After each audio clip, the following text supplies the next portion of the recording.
What on earth is the CCCFA?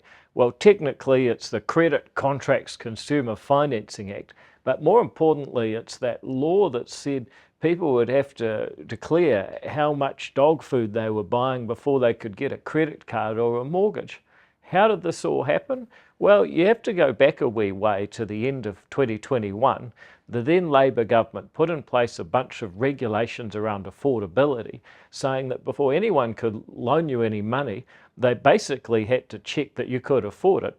It's almost like they had to check that you didn't need the money before they could give it to you. What these rules meant is that someone getting a loan that might have taken 2 hours to approve started taking 8 hours. And the great irony, and this is how government policy goes wrong, is when they made it harder for legal businesses to loan money to poorer people, those same people, the most vulnerable people, the vulnerable borrowers that we're supposed to be helping, ended up turning to loan sharks and gangs and other people you really don't want to owe money to.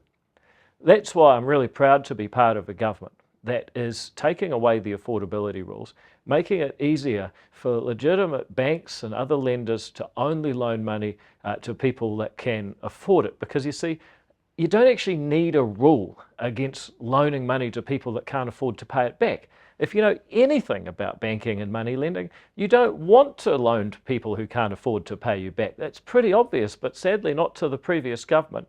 And that's why we're getting rid of those affordability rules. Less bureaucracy, easier to get a loan, more likely people will borrow from legal lenders, and we actually end up with a better, faster economy where life is easier and more enjoyable.